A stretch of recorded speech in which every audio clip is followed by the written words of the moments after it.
salvou a carreira do Rony com uma ligação decisiva pelo celular, quando o atleta já havia largado a bola e estava trabalhando como mototaxista. Em 2013, no meio do ano, um novo treinador assumiu o time do Remo e quis fazer uma reformulação grande e dispensou vários jogadores, incluindo o Rony. Então Walter Lima voltou para reorganizar o clube, que passava por um momento de desordem total. E por incrível que pareça, o Rony ainda estava no bid pelo clube. Walter pegou a ficha e ligou para o número que havia sido cadastrado há muito tempo. E por muita sorte, o número dele continuava o mesmo, já que muitos jogadores trocam de número constantemente por causa da troca de cidades. E a ligação de Walter Lima mudou tudo. Durante uma breve conversa, Lima disse a Rony que o Remo havia conseguido uma vaga para a Copinha de 2014 e gostaria de contar com ele no elenco. O atacante perguntou logo se iria jogar, e o treinador respondeu que isso era ele quem teria que provar. Então o garoto chegou a Belém no dia seguinte para se apresentar. Ele já estava trabalhando no interior do Pará como mototaxista e em uma oficina de motos para ajudar na renda em casa. E o que mais me choca é que ele chegou ao clube com uma camisa de manga comprida, vermelha e de malha, que era a que ele usava no mototáxi. E o que deixa essa história desse jogador ainda mais incrível é que ele mesmo já tinha falado para os amigos que não ia dar mais, que tinha sofrido muitas decepções no mundo do futebol.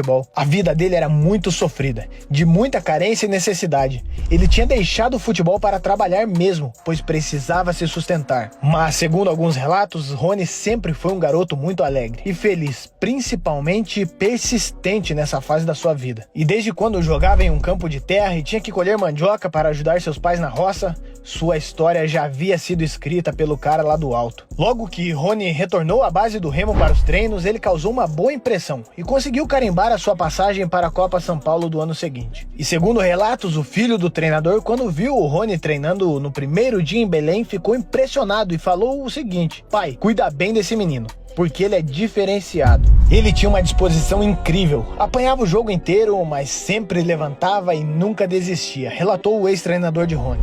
Só que na estreia contra o Corinthians, Rony foi muito bem, arrebentou. E como eles ficaram no mesmo hotel, fizeram uma boa amizade. Conseguiram empatar e depois do jogo, o pessoal do Corinthians ainda disse que ficaram impressionados com o time do Remo, mas com o Rony em especial. A boa copinha dele também despertou a cobiça de outros olheiros. Mas o fato de estar estourando a idade e sua altura era um empecilho. Então logo perdiam o interesse. Então, de volta para Belém, sua história começaria a ser escrita por letras douradas. Com os pés rápidos, de um ponta elétrico, posição que o Remo carecia naquela época, Rony começou a ser aproveitado no elenco profissional. Mas apesar de já estar atuando no time de cima, Rony ainda recebia um salário de jogador de base. A quantia era de R$ 1.500 e no seu contrato havia ainda uma multa estratosférica de R$ 15 mil. E na equipe adulta do Leão, Rony foi bicampeão estadual, sendo decisivo tanto em 2014 quanto em 2015.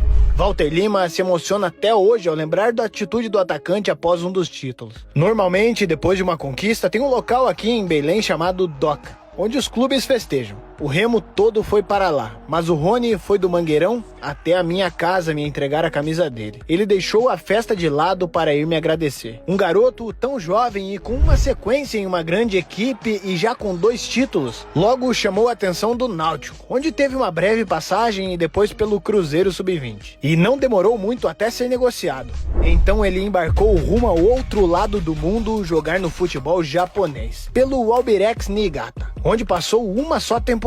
Mas seu lugar não era lá fora. Então, depois de vários problemas contratuais com o time japonês, chegou em Curitiba para defender as cores do Furacão Alvinegro. Só que durante esse tempo, Rony ficou 8 meses sem atuar, intervalo muito grande para um jogador de futebol. Mas mesmo assim, o Atlético Paranaense acreditou no jogador, e esse voto de confiança é reconhecido até hoje por ele, porque depois disso, Rony fez o gol da conquista do título inédito pelo clube da Copa do Brasil. E depois de uma temporada fantástica, ele chegou ao Palestra Itália, um dos maiores clubes do Brasil. No começo teve uma vida complicada. O camisa 7 demorou para marcar seu primeiro gol e deslanchar pelo clube. E a torcida, muito impaciente, não parava de pegar no pé do atacante, que custou mais de 20 milhões ao porco. Ele jamais passaria ileso se não correspondesse às expectativas criadas. De vez em quando, alguém me pergunta como consegui dar a volta por cima no Palmeiras, depois do início complicado que tive no clube. Sendo sincero, as dificuldades que encontrei encontrei aqui foram pequenas, perto de tudo que precisei passar para me tornar jogador, afirmou Rony. Mas depois de 2 temporadas, seus números não chamam tanta atenção quanto a sua entrega dentro de campo. A determinação de Rony é invejável. Se a vontade que a torcida espera, é isso que o Rony tem de sobra. Fora seus vários gols importantes, e depois de se tornar uma peça-chave para um elenco multicampeão, o jogador que já foi subestimado por muitos e que chegou ao Brasil praticamente com custo zero, viu seu valor de mercado subir para mais de 40 milhões de reais, segundo o Transfer Market. Hoje ele é amado pela torcida, que já chega a dizer que Rony deveria ir para a seleção brasileira. Já pensou?